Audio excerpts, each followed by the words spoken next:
What? Your wife said you're going to do awesome tonight? Yeah. I knew that was in reference to me, that he'll be fine, but...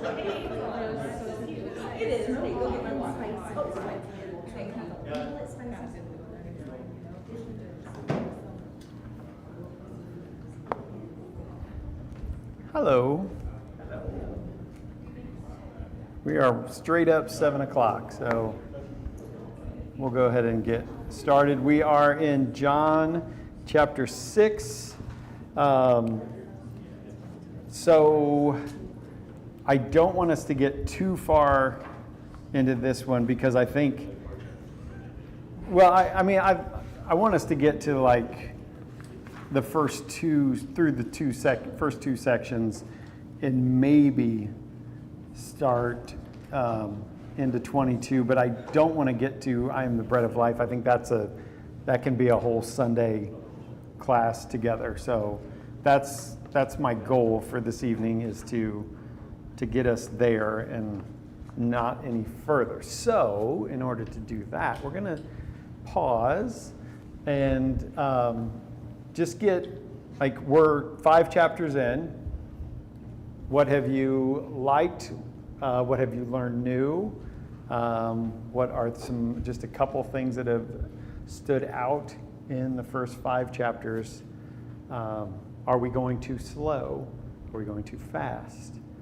So we'll take like the first 5, 6, 7 minutes to kind of get that feedback and let you guys talk. What was that, Aaron? If it was that important, can you share it this way? I'll say it on nicer hair tonight.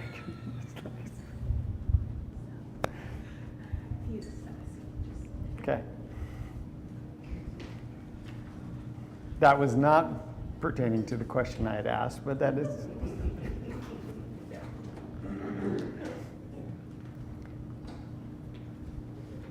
Anyone?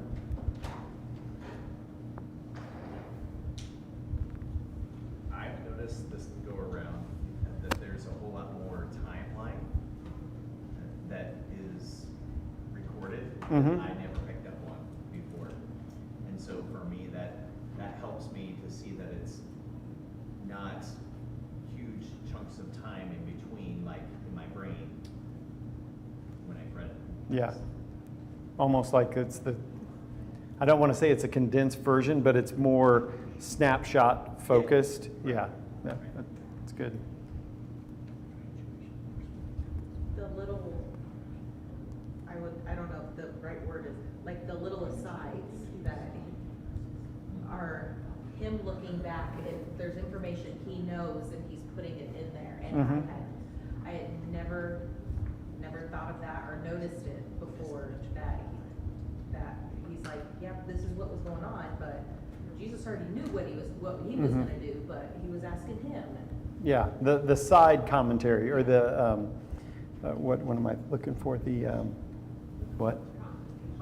Yeah, conversation, but the narration, like the inner, like if you're watching a play, the voice will say, this is what's happening in the story, and this is where we're picking it up. And I had never noticed John doing that either. Yeah. It may be this particular translation doing that, but I've never noticed the parenthetical statements. I think that's what you're. Mm-hmm. Yeah. But basically what you're talking about. Very heavy in the first couple chapters. Yeah. Like just explaining rabbi, which means just all those different things. Yeah. I have a dumb question. There are no dumb questions. John, Just wait. Jewish, from what I read in John, but doesn't say about him being Jewish, other than he mentions all the feasts that they call Jesus Rabbi, and so much Jewish verbiage. So Did I miss that? where John himself says he's a Jew, not in here. I don't believe it. No, and it's different from where, like, if comparing it to Paul has to justify himself in his writings, where I think it's understood John's history and his call to be an apostle. And yeah, I don't think it was ever in question necessarily. This is an opportunity to talk about the Jewish holidays, the Jewish festivals. Yeah, yeah. And I think that was to point out to the audience who was, when he was writing it, like, this is the last of the Gospels, like, this is the latest Gospel written. So I think it was to reference the Gentiles and those that didn't know their Jewish history. I think that's why he references that quite often. One of the things I've noticed that I know is going to continue is how fleshly minded humans are and how spiritually minded Jesus is. And so just this constant, like, man thinking about something fleshly and Jesus being like, yeah, there's a reason that analogy is here, but it is for higher thinking. So Yeah. and we'll get into that more in the bread of life, but we've already seen it Yeah. over and over again. Yeah, and a common theme for John to really make those apparent. Absolutely, yeah. Anything else? Flow of the classes. Are we too slow, too fast? Just right. Okay. Not that we're going to change based on feedback. It's just, I just want you to feel heard. That's all. All right. Well, let's go into chapter 6. I really enjoy just going through sections at a time. So if someone would read this first section, let's go 1 through 15, and then we'll go through. I'm gonna do that thing you made first because I wasn't here on Sunday. Back in chapter 5, did you guys talk about verses 39 and 40? You search the scriptures because you think that in them you have eternal life, and it is they that bear witness about me, that you refuse to come to me that you may have life. Did you guys talk about those verses? I was wrapping up stuff in the back, so I believe we did. Like, are we more attracted to the law than we are to Jesus? Yeah, that's a really good question for us. Absolutely. Are we stricter on the do's and don'ts than we are just keeping our eyes focused on Jesus? Absolutely. Anybody else want to chime in on that as we wrap up chapter 5? What were the verses again? 39 and 40 of chapter 5. We talked about it, but we also, Dawson had brought up several other verses to help support this. So I don't think there was a whole lot of dialogue like what you're suggesting. Yeah, I mean, that was a section where kind of let in, but you the Pharisees do not hear, see, do not see, do not believe. We went through a whole bunch of references that Dawson's laid us through to kind of give us some context and some thoughts around that. So they ended up being expanded. You weren't here for it, they ended up being expanded discussion on other verses. So I do find it interesting how he wraps that up in 46 and 47. Because there is no way that they would say they didn't believe Moses. But that's what he's comparing this to, is that you don't believe me, then you honestly don't believe Moses. And they would, I mean, emphatically disagree with that. Yeah, 46. For if you believed Moses, you would believe me, for he wrote of me. But if you do not believe his writings, how will you believe my words? And I would think that they were like, where? We know every writing of Moses. What do you have that we don't have? And it was there. Yeah. Yeah, and so 42 kind of talks about do not have the love that's continued for God.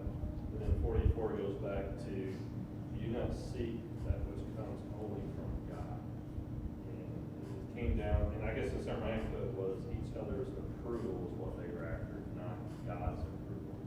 Even though they knew the law, they also knew all this other stuff that had been created that they were measuring themselves against, not just the law itself. It's been simple to focus on God. Yeah.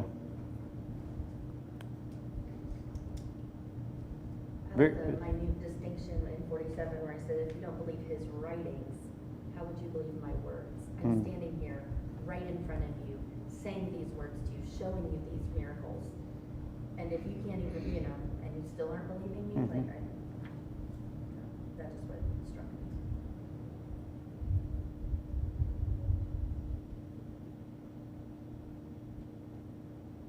Good stuff. Anything else? Chapter 5.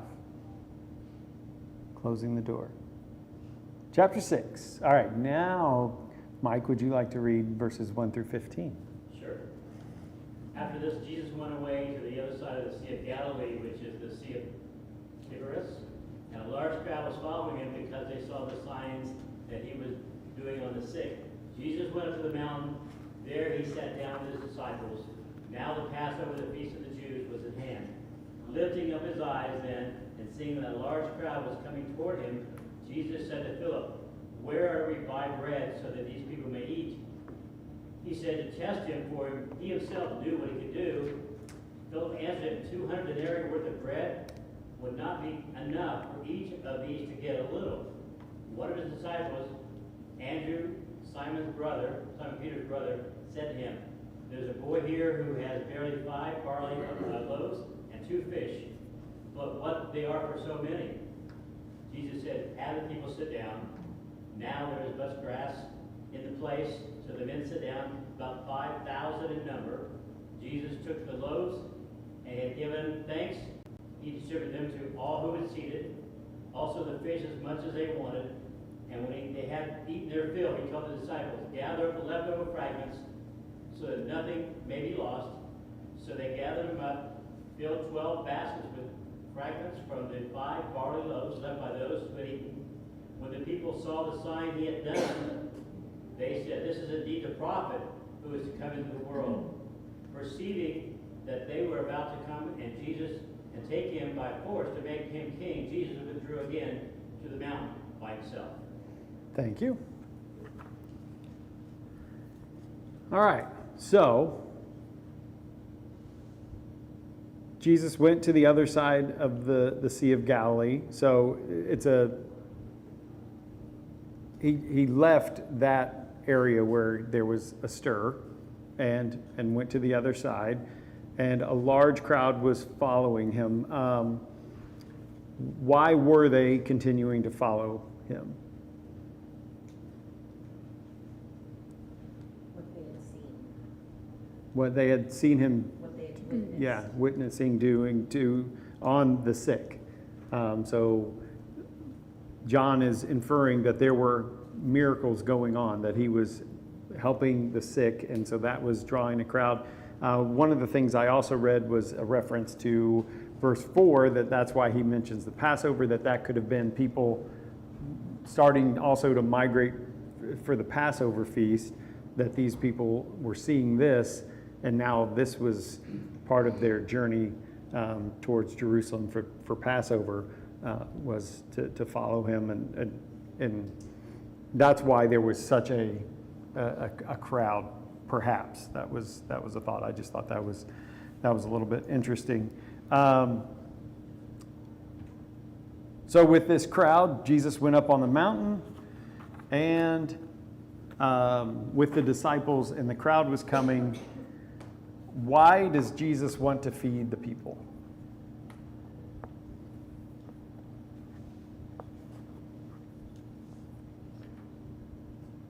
He's going to teach them a lesson. Yeah.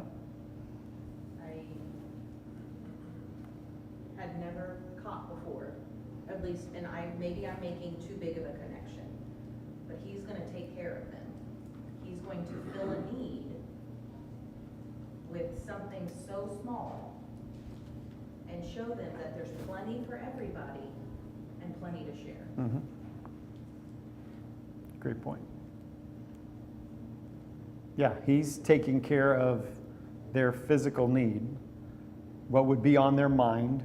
Like, yeah, we want to keep following you, but we're also getting hungry because this is not normal. There's probably a multifaceted reason for this. Not just what April had mentioned, but it kind of references here, just his own inner circle, like, for them to, this is a test for you. It's not just for them, Mm-hmm. it's for you too. So why does he ask Philip for a solution?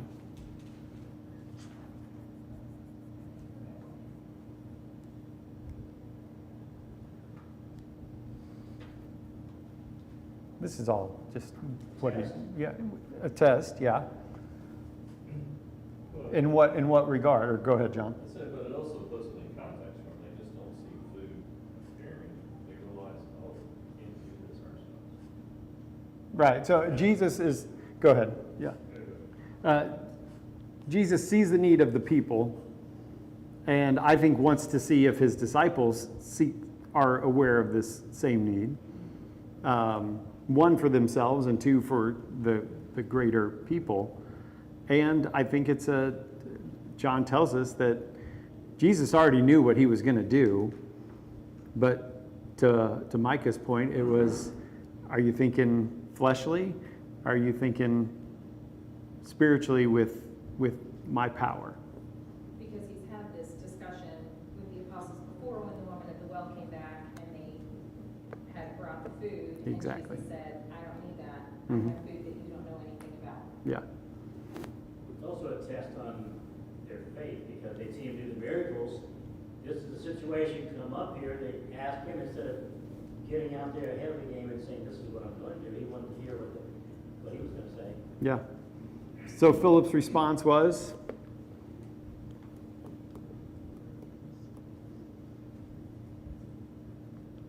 If we were rich, it still wouldn't be enough. Yeah, if we had 6 months worth of wages, if we had 200 denarii, yeah, we couldn't buy enough bread for everybody even to get a small piece. So Philip was perplexed and didn't have an answer.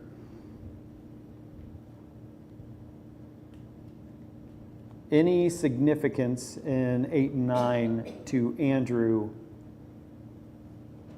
bringing the young boy to him? This was something that what I was reading brought this out. And I had never made that connection before.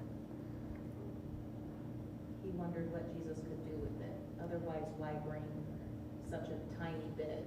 Why make note of a tiny bit if he didn't Yeah. think something could come of it? Who did Andrew introduce to Jesus early?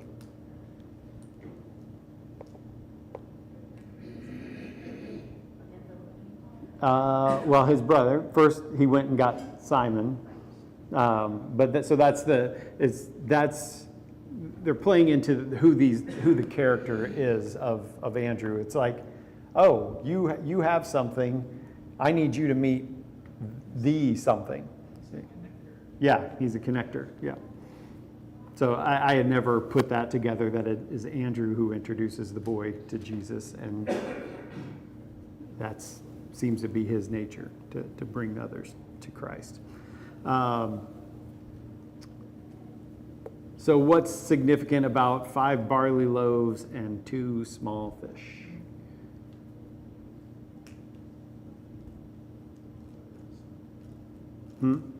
There isn't much significance in the actual. I said they add up to 7. That's Yeah. Okay, that's good. Yeah, but it's meal enough for one person. Like the thought is they are salted fish, so they're not very big, and the barley loaves are, that's enough for one person to put a little bit of fish on the bread, and almost like crackerish is what I understood of it. So, you put a little fish on a cracker, and there's your lunch, enough for one person. So it's not like because growing up you hear 5 loaves and 2 fishes, and I'm thinking, okay, it's like 16 slices in a loaf, and you're not a catch and keep size fish, not a catch and release size fish. So it was, enough that could at least sustain a couple people for lunch. Not discounting the miracle by any means, but this really, to me, put it into, like, this was enough for one person.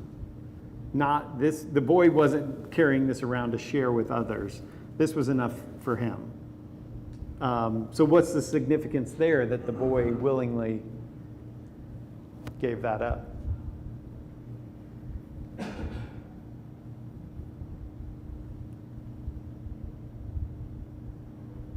So he gave up his lunch. He wasn't eating until dinner.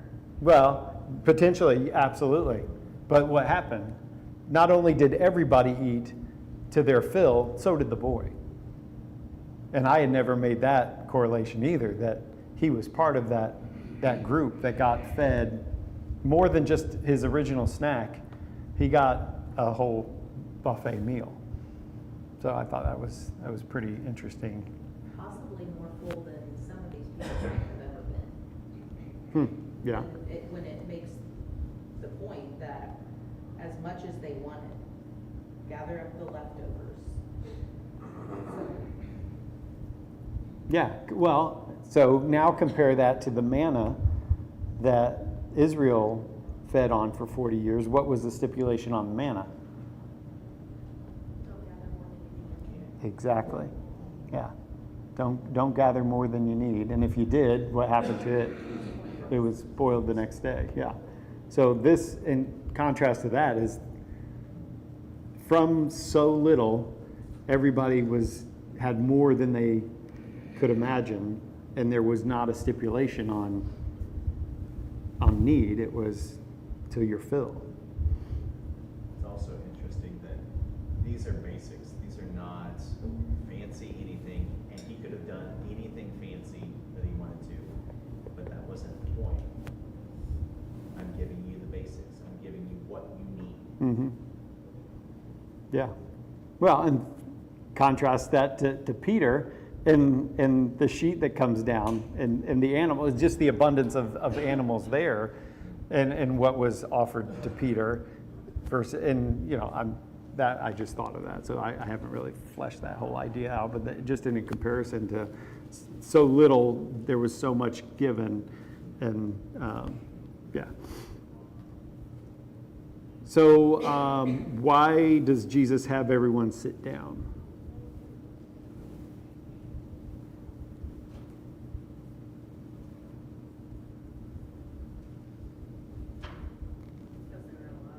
There are a lot of people, yes. As Jesus has now made himself the host of this meal, he asked everyone to sit down to this meal, what he's about to offer them. That was something I hadn't really dove into this story and thought that was interesting as well.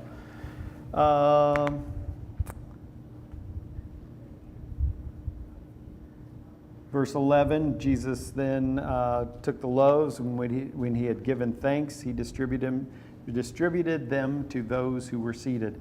So also the fish, as much as they wanted. Even in perceived short supply, he still gave thanks to the Father for the opportunity for what was brought to him, but also for the opportunity to feed the people. So how do you think the gathering part went? Like, everybody's eating, and then they say, okay, let's start gathering stuff up. How do you gather leftovers from 5,000 people? This is something I like, I don't know. I'm just intrigued by the, Well, I guess just let them take it, they can need it later. Yeah. After a need, goes away. Mhm. So he takes the food and leaves. The part was odd to me. yeah, I'm intrigued more so of what they showed they had before they started, and then they started distributing the meal, it just kept on coming, just the reaction and the shock on people's faces as it was going on. yeah. Don't you think, to your point, I mean, don't you think this is just yet another evidence of the bounty that was provided before you? If you just left it and kept it to yourself, you wouldn't see that as much as if it was in the mass. Exactly. That's where my mind went to, is that if you let everybody leave with their to-go containers, it's not a whole, like, five small crackers and 2 fish has now turned into 12 baskets of leftover food. Yeah, it would have been neat to see everybody carry some off, but to see it all combined into 12 baskets of food is just, And that potentially support the ones that are gonna follow, Yeah. question mark. And And do we know what happened to the baskets? My understanding is that it stops there, right? Yeah. We don't actually know, so. But also, does that mean the baskets were donated as well? Because they came up with 12 baskets they could fill with food. I think that whatever they needed in that moment was going to be supplied. So if he could recreate barley loaves and fish, baskets are a non-issue. Well, I'm presuming that these people had traveled a long way. Yeah. Maybe somebody had a basket that they had emptied along the way, they. Fair, used up yeah. their food, Mhm. or whatever, and donate to the cause for collecting leftovers, I mean, all we can do is presume. I wonder how much I would have kept. I was there and I just was filled without hunger of this little that was left. How much would I be like, oh, this is magic food? I still got a long walk ahead. I'm keeping it. Yeah. I don't know, how much of that I would have tried to squirrel away. Could that be another reason why he wanted it collected? Possibly. I wondered that. So it wasn't circulated as magic food? I meant that.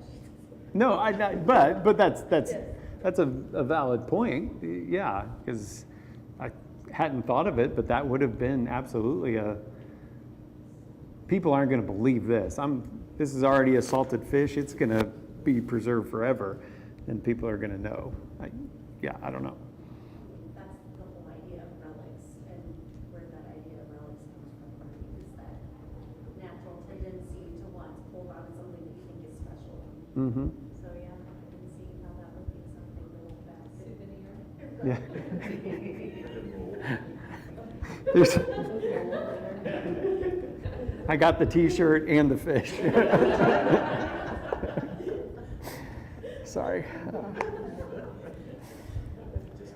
and Holly were just like trying to figure out logistically, how does this work? Because I don't know the largest church you've ever been to. Mine might be like Lost River in Bowling Green. Mm-hmm. And they have like 700 people. And the Lord's Supper takes a long time. So I'm just thinking, and is this one of the one that was like, it's just 5,000 men, right? Mm-hmm. Plus women and children Yeah. potentially? Yeah. I just can't imagine logistically, maybe they had them sit in such a way, is it just the 12 of them passing out and picking up, or they have volunteers along the way? Great questions. To be answered at a future date.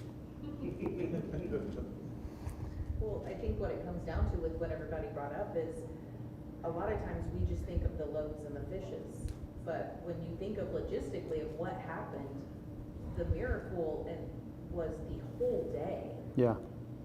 so many things had to fall into place for this to work. And Christ and God are working through all these people and through this humongous event. Yeah.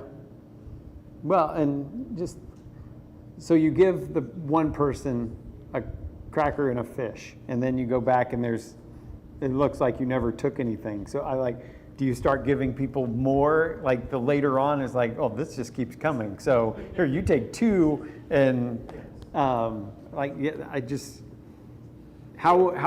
bigger does this just keep getting as time goes on? Yeah. Or do they break them into tiny pieces and as they eat it, their tummy's full? I would. Doesn't seem as Yeah, I would think it was, they ate like normal food. I don't think it was a miraculous full. I think it was a consuming full, if that makes sense. The phrasing is, they had eaten their fill. Mhm. That indicates they had Yeah, that swelled in their tummy. yeah. Okay, so everybody else recognizes that this was a big deal. Verse 14, when the people saw the sign that he had done, they said, "This is indeed the prophet who is to come into the world." Fair response. Yeah, I mean, after being involved in something like this. But 15 is very interesting. Perceiving then that they were about to come and take him by force to make him king, Jesus withdrew again to the mountain by himself.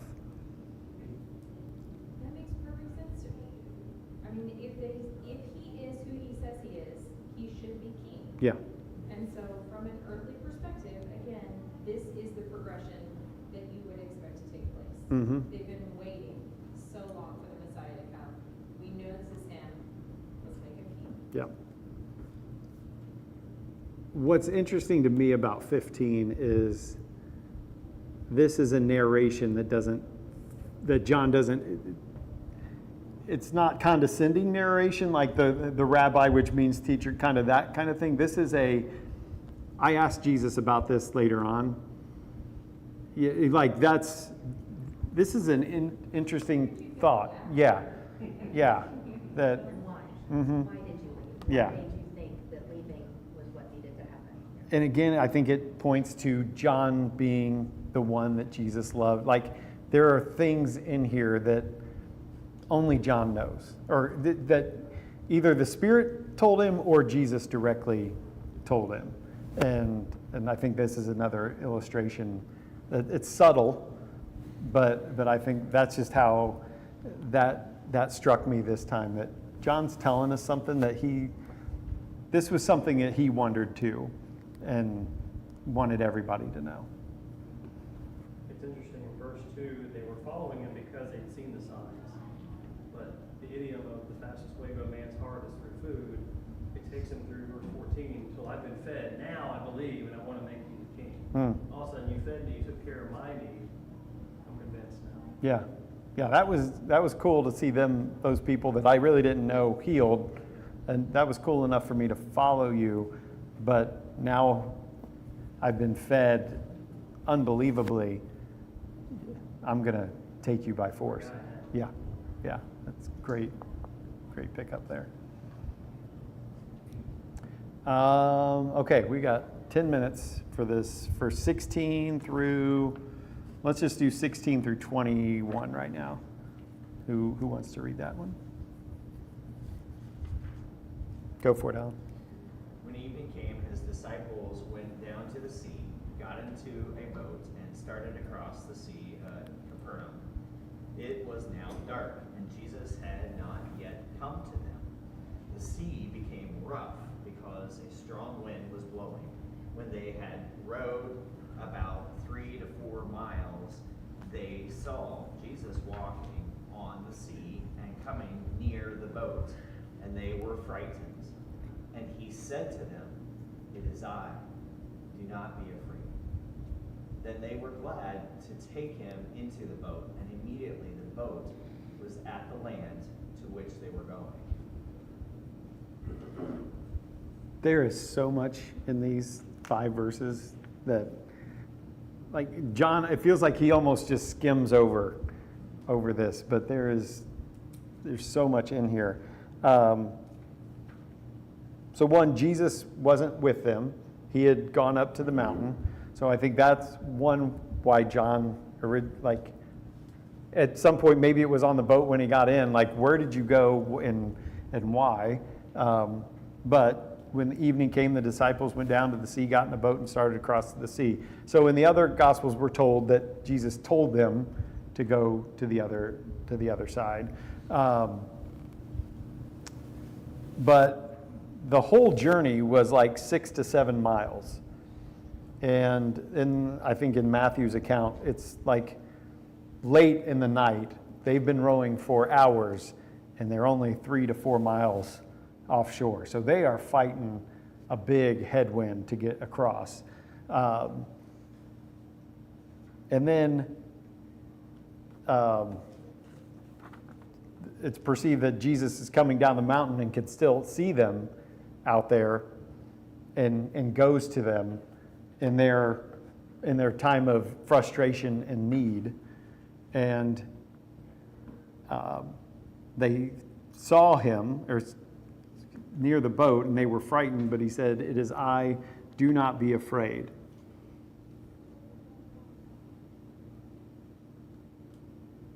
What's important about that?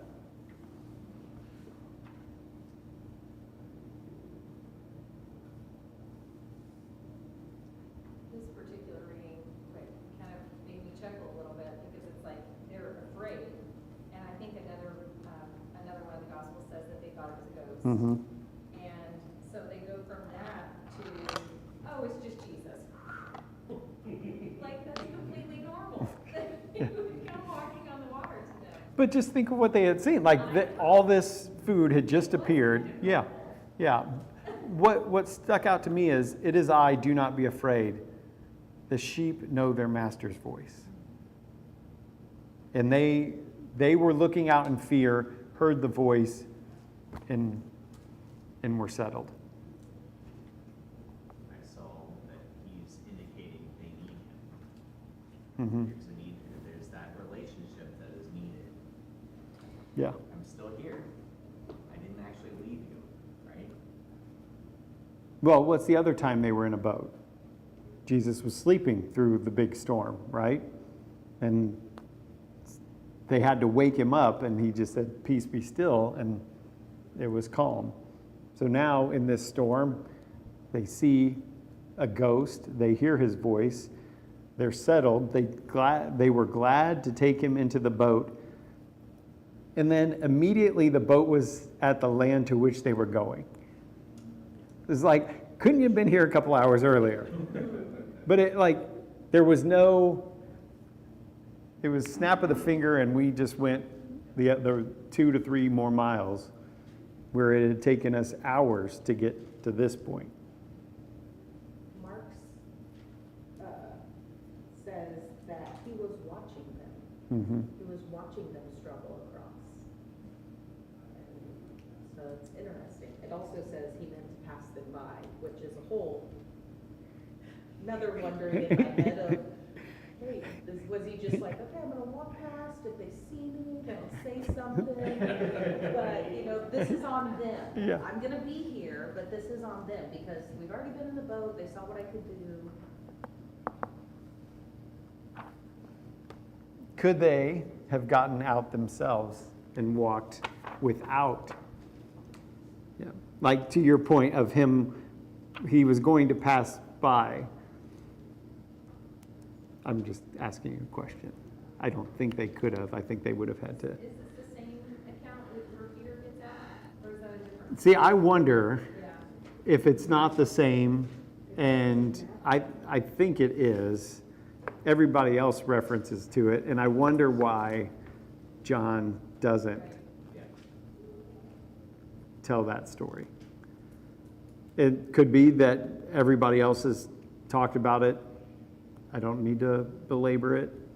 It could be the disciple that Jesus loved was faster than Peter. Like there is there's a dynamic between Peter and John. So I don't know. That's me reading a lot. Does not record it. Okay, Does not record it either. Matthew does. Matthew does. Matthew is the tattletale. Yeah. He tells it all. He tells on Peter with the ear too. Mm-hmm. That's very true. Interesting. Yeah, and that just goes back to I want to know the dynamic between 12 people that had a lot of things in common, but then also had so many differences. And how do you get them aligned to go spread your message? I couldn't help this go around to read this and just think about like a month and a half ago being on Lake Michigan, and it was choppy waters, and it was, they didn't have a speedboat that was gonna be able to, even if it wasn't a speedboat, but to them it would have been a speedboat, right? Mhm. They're rowing, and you've got the choppy waters, and you've got the mist, and you've got the wind, and like, it's not a joyride. Mm-hmm. It wasn't a joyride for us, it's less of a joyride for them, because they're doing all the heavy work, trying to get from point A to point B. Yeah. Let's see. I think this is a good place to stop. Anything else?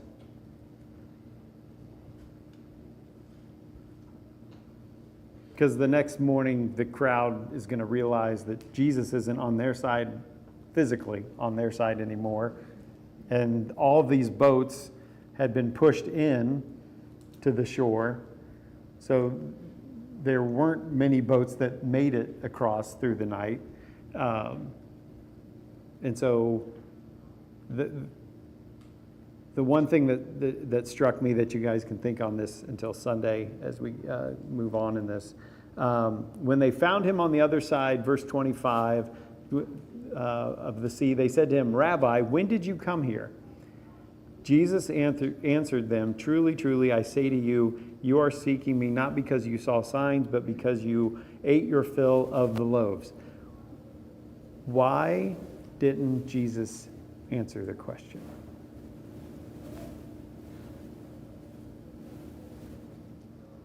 Think on that until Sunday. I don't know that I have a strong answer for it, but it was just interesting that they asked a pretty simple question, and he goes into their heart. Anything else before we wrap? Thank you all for your participation. We'll start specifically on 22, but we'll get into the bread of life on Sunday.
So is it going to be transformed into both of you too?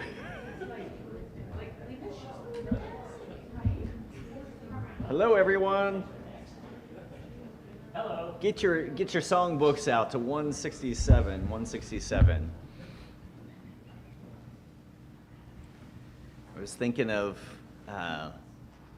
what we've been going over in the book of John and how we're starting to see glimpses of Jesus performing miracles and the people's responses to those miracles. And this song came to my forefront as I was trying to find a song for tonight. The first verse in particular, if you'd like to read with me, 167. So, just like all the questions that we've been asking, why this? Why this? Why did the Savior heaven leave? Why did he leave and come to earth below? Why did he do that? Right? Why did the Savior mark the way? And why temptation? No. Why feel the garden's dreadful dross, or the pain of it, the agony of what that would bring? Why through his trials go? Why would he go through those things? It's because he loves you. He loves me. That's why he did it.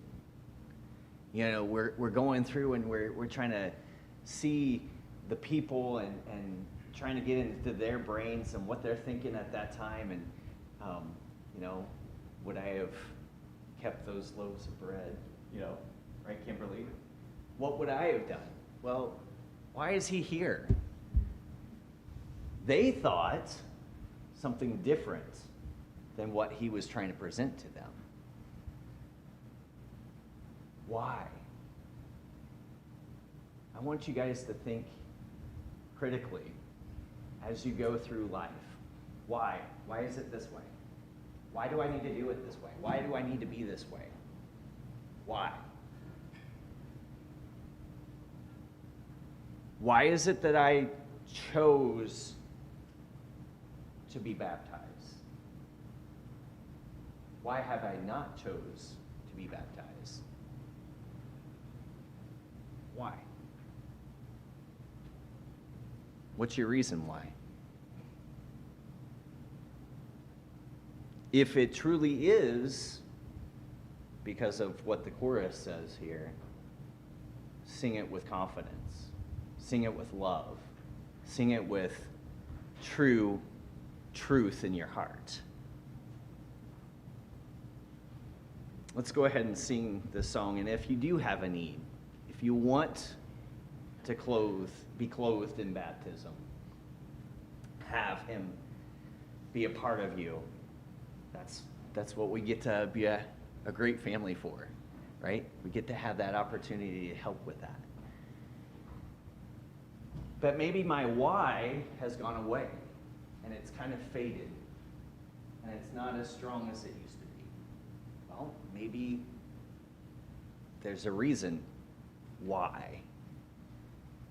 Try to figure that out this week. And let us know if we can help you with that. All right, let's sing.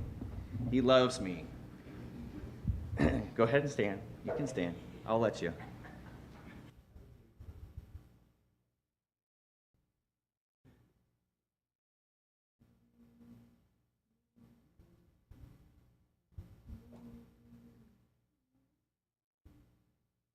Why did the Savior heavenly man come to earth below, where men his grace would not receive?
John, can you do a closing prayer for me, please? Spivey?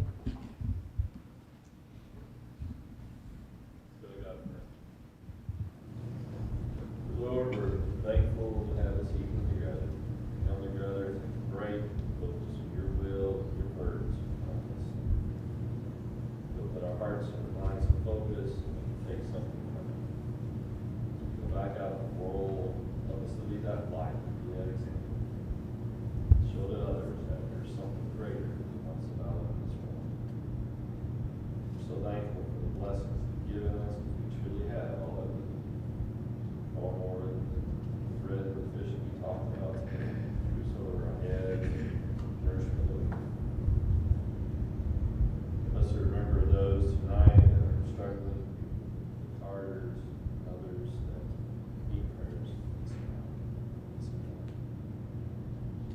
So mindful this weekend as we come together as a youth lectureship, us to touch some hearts, be an example, have an impact on those around us. Guide us in the rest of this week. Thanks, John. Last chance to invite people to our youth gathering on Saturday morning. Young people lessons, 9 a.m. Kyle Sanders, Understanding Doubt and What to Do About It. Chase Byers at 10 o'clock, How Does God Consider Those Who Doubt? And 11 o'clock, Bradley, Tackling Our Own Doubts and Helping Others. And then the lunch that Jason Lauren organized will be in the shelter right across there. So invite. A lot of people need to hear that message because this is what's on their mind. So let's get some people invited outside of our church and get them here for a good turnout on Saturday morning. Next Wednesday will be October 1st, so we'll have our normal first of the month activities. Bradley has the lesson on Sunday, probably maybe a rap about doubt, beyond my guess, but I'm not sure about that. But we know when Bradley comes to visit us, and he has a lesson, it's a good one, and really appreciate his efforts. Health updates. Sam's health and Donna's eye recovery and blurry vision. We keep him in our prayers. We know you're watching, and we appreciate you. We hope you get well and can join us as soon as you feel up to it. Avery, getting ready to have her third immune therapy session. Really prayers needed. She's gone through so much for such a young person, and now they have to go through a third immune therapy session, which is taxing on the family, taxing on their finances. Just prayers needed for just general support and, faith. Also, family of runners that Alan runs around with. Mom gave birth, and the baby is in NICU right now. So prayers for the Foreman family, born premature. So we want to make sure that we give prayers for that, and they get to go home. Not born premature, overdue. Overdue. Overdue. Well, you didn't let that part out. Okay, overdue. So they are still needing prayers, and hopefully that builds up. Great news. Steve Jones' test for the mass in his chest came back negative to cancer. I was talking to Jordan last night. We got an email, Alan did email today. The doctor wants to have one more advanced test just to be sure. It's a mass in his chest, on his lung. They don't know what it is, but they want to have a more advanced test to rule out cancer for sure. So that'll be happening probably next week. So we hope we still get the good news that Steve is cancer-free from that. Any other announcements that I don't have, that I was not aware of, that I need to... We'll tell Dawson on Sunday then. He'll have the announcements on then. Appreciate seeing you come out this evening. Have yourself a wonderful week. And like I always say, make a difference in somebody else's life.